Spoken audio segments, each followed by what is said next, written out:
জীবনে নেই বুঝলে।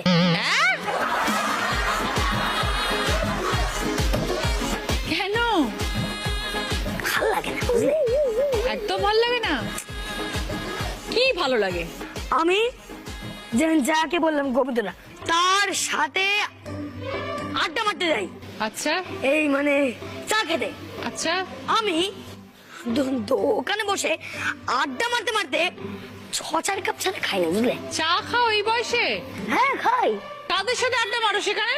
ওইখানে আছেন নবদা, চ্যাটার্জি বাবু, অশোক দা। তাদের বয়স কত? আমার থেকে বড়। 50-60 ওরকম হবে। এই যে 4-6 কাপ করে চা খাও, এই বিলটা কে দেয়? বিনা পয়সা। আরে ক্লোজ বন্ধু না। ক্লোজ বন্ধু তোমার সাথে দাদুরা? আচ্ছা আচ্ছা, এবার একটু দিদার সম্বন্ধে শুনি।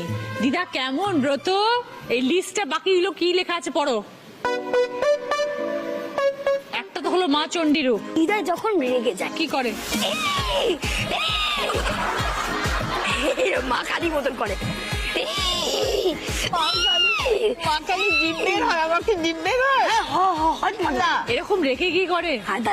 দাঁতের খিচে না না, দাঁতটা লাগে না, দাঁতটা খুলে।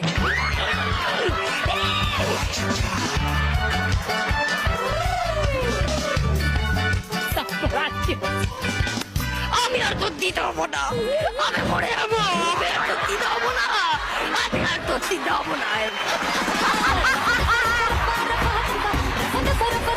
এইখানে আসার আগে আমি বলে উঠেছি এইসব বললে আর নাকি আমার কিরামিতে হবে না।